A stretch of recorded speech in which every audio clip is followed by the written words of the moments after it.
strange burial rituals. What we're talking about is some kind of other dimensional travel for the soul to undertake. Elaborate chambers filled with mysterious objects. So here's the deal with gun control. All right, here's the problem. So you have two different problems with gun violence. You got the urban gun violence problem, which is gang driven, and then you've got your mass shooters. That's what makes the news, right? Now, your mass shooters are a problem. I mean, you've got Stephen Paddock with his like 63 KD or whatever it was, whatever his kill death ratio was there. Pretty high. Killed a lot of people just by himself. But then you've got the majority of people that die from gun violence from gangs, right? Some shootings. So, two different problems. Most of the conversation around assault weapons is geared toward solving the mass shooter problem. And all the legislation at the local level is geared towards maybe solving the gang problem. And a lot of the data is inconclusive, particularly on the assault weapons ban, how effective it was. But we did have less mass shootings. So if that's what the law was designed to do, and it was in response to several mass shootings in the 90s, then it worked, right? So you have to define which problem you want to solve, really.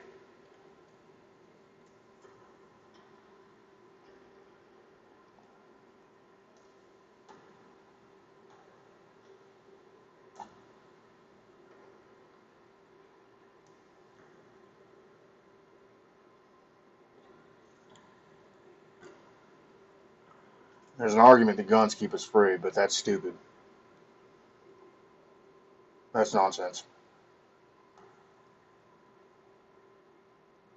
There literally has not been an occasion in recent American history at any point where guns have kept us free. In fact, it's part of the cult of violence in this culture, where we basically believe that violence or implements of violence are what have led us to prosperity and our relative freedom compared to other countries, which is just not the case.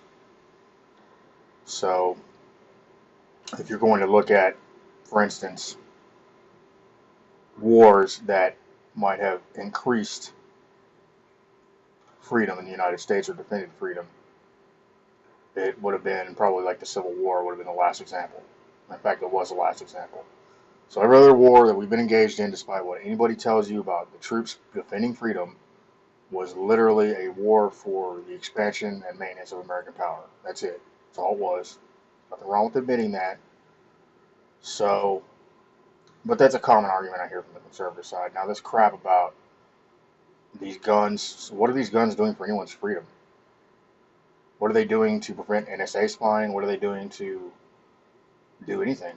Because at the end of the day, your freedoms have probably been built more by protesters, lawyers. Honestly, nobody wants to give lawyers credit, but look what they do with case law. That's how laws are decided in this country. They go all the way up to the Supreme Court. Legal arguments, right? It's not cavemen, sword fighting with their fucking AR-15s. That's not how it works. Maybe you don't understand that, but it doesn't make it so, right? So, you got your labor rights, and those were won by unions, and you've got your civil rights that were won by civil disobedience and sometimes uncivil disobedience. And those people were standing up with probably without AR-15s. They were probably using very rudimentary weapons. It's very naive for people on that part of the spectrum to believe that they're going to have a revolution when they don't even protest. Like, you don't go from not resisting the government at all to violently resisting the government. It's just not how it works. I mean, you can, but you're not going to win, right? So all this is nonsense. Gun control, those arguments are nonsense. The biggest reason why people have guns is just it's a hobby, right? So they want to have access to their hobby, right? That's all it is. It's that versus public safety. That's the dichotomy, not the extreme dichotomy of the founding fathers versus Joseph Stalin or whatever the hell you want to believe, right? Because there aren't really any communists left. I don't know if you know that. So, yeah, a lot of nonsense arguments. And at the very least, you want to have some type of system that can sort through and decide who gets weapons and who doesn't. That's common sense. It really is. So, but yeah, you get all these bad arguments on the conservative side where they just don't understand anything. You know, arguments that aren't based in actual objective reality. That's a problem. That's my problem with the gun control argument, right? It's from the right. You have all these non-real concerns, influenced by nonsense again. And at best, on the left, you have bad representation of data, right? So,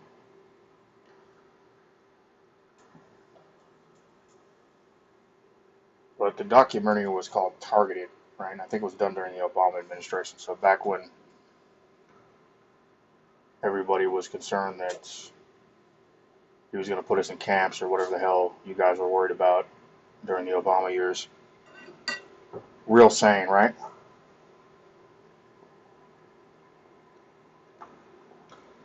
But it's weird. I mean, other countries don't have this problem. They don't have mass shooters. And to be honest, they don't have hordes of fucking gangs. Our crime stats across the board, right, are insane. They're off the board. But here's another thing. The conservative argument seems to center around, well, you can't enforce it because criminals are just going to buy, firearms anyway. They'll get them anyway. And of course, that's nonsense, right? Well, it's correct, but nobody makes that argument about rape. You don't say, don't bother arresting that man that raped my wife. Because if you really want to rape a woman, you're going to do it anyway. Nobody says that. Childish nonsense. Like, we have a state, right? We've decided to do that. So, I know we all want to live in 1780, where there's like extra freedom for of course, not really, because property qualifications to vote and all that. We have this mythical version of the United States. Where they place that mythical version is variable. For a lot of conservatives, it's like 1950s America, okay? But never mind if you're not white and a guy and you're alive in 1950. It might be a little different, but obviously if you're a white conservative dude, you don't give a fuck.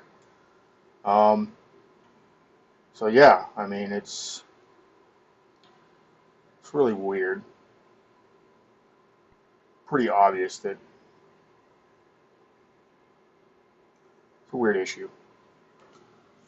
Not sure we're never going to solve it. Not if you're going to have a tiny assault weapons ban and then it gets repealed immediately. And yeah, it's hobby versus public safety. That's all the issue is. So do you want to be able to, shoot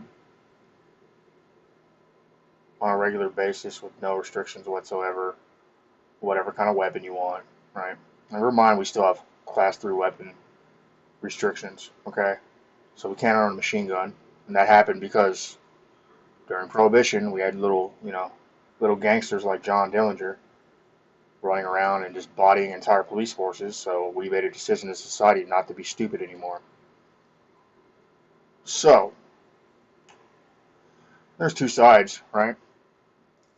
But often I see the conservative meme that you need a good guy with a gun. That's true. But unless you've been in combat or you've been trained in combat, this doesn't apply to people I know that are in the infantry, right? Whatever. But unless you've been trained in combat, who are you to say that? You've never been shot at. Maybe you're a pussy that's never been in a fight your whole life. But there you are with the fucking meme.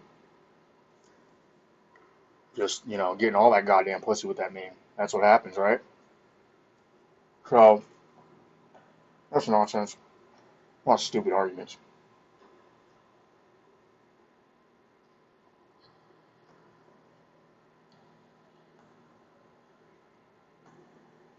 But even then, there's complexity. So, Charles Whitman, a Marine in his rifle, right? Picking people off in the UT Tower. It's often said, oh, well, people from the community were shooting back at him, and it actually made the police response worse because, so, in order for the cops to get up to the tower, they had to cross basically no man's land where they had this fucking psychopathic asshole with a brain tumor and great marksmanship shooting people. And then they had unknown rednecks and assorted people shooting at him. And they couldn't approach. They had to go underground, right? So it complicated and delayed the response. So please look into what you're talking about because it's not clear cut. Never is. And then there's the stats, which the military has kept for some time, about the percentage of soldiers. These are soldiers, right? These are not your average civilian.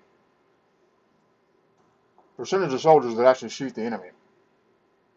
It's not 100%. It's gotten better.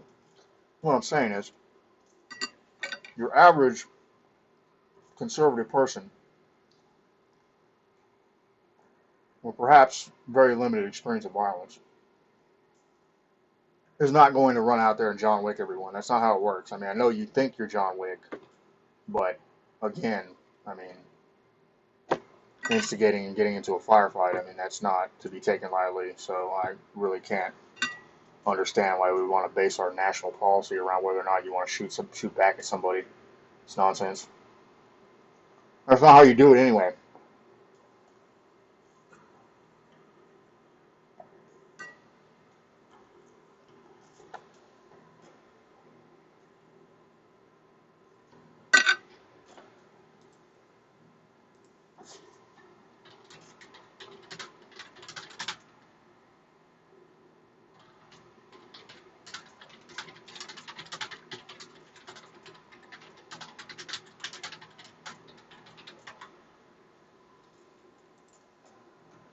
But yeah, I mean, I'm not really in favor of grabbing all your fucking guns. So that's not what I'm saying. I'm just saying your arguments are really fucking stupid. They're really bad. You might want to consider, different ones.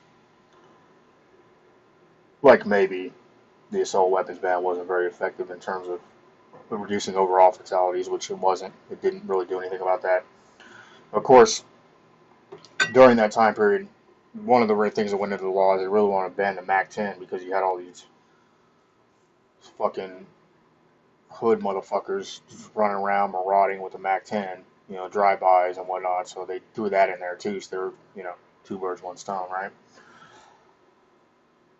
So clean up your argumentation, your political leanings on this because there's nonsense out there.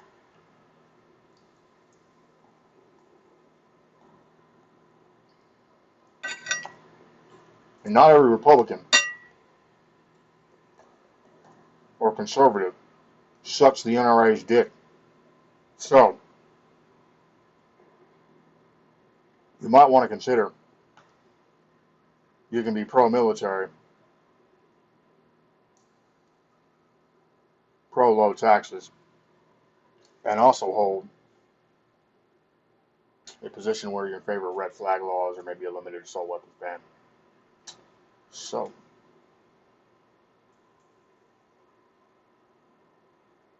what's the assault weapon? What's an assault weapon? Where's the definition? Read the law, dude. It's like established law. It's right there. It's in the law. Well, who's going to decide who's a red flag law? Mental health authorities. It already exists. Come on, guys. It's not difficult.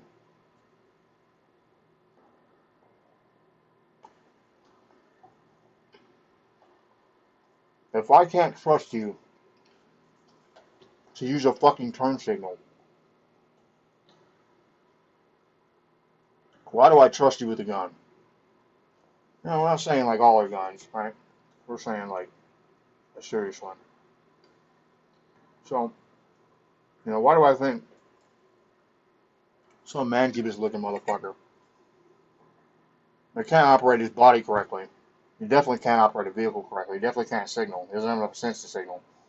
But he's going to be trusted with an AK with the 30-round mag. I don't know. Not buying it. Doesn't sound like a good time to me.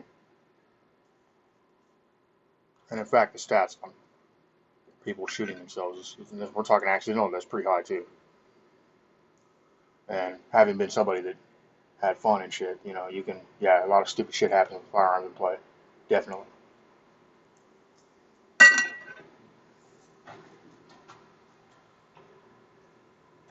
But don't worry, you won't get any fucking gun control. Nobody gives a fuck about that right now. Because somebody one day is going to beat Paddock's high score. And they're going to be on the leaderboard with a higher KD. And then you can sleep at night and say, I did my part.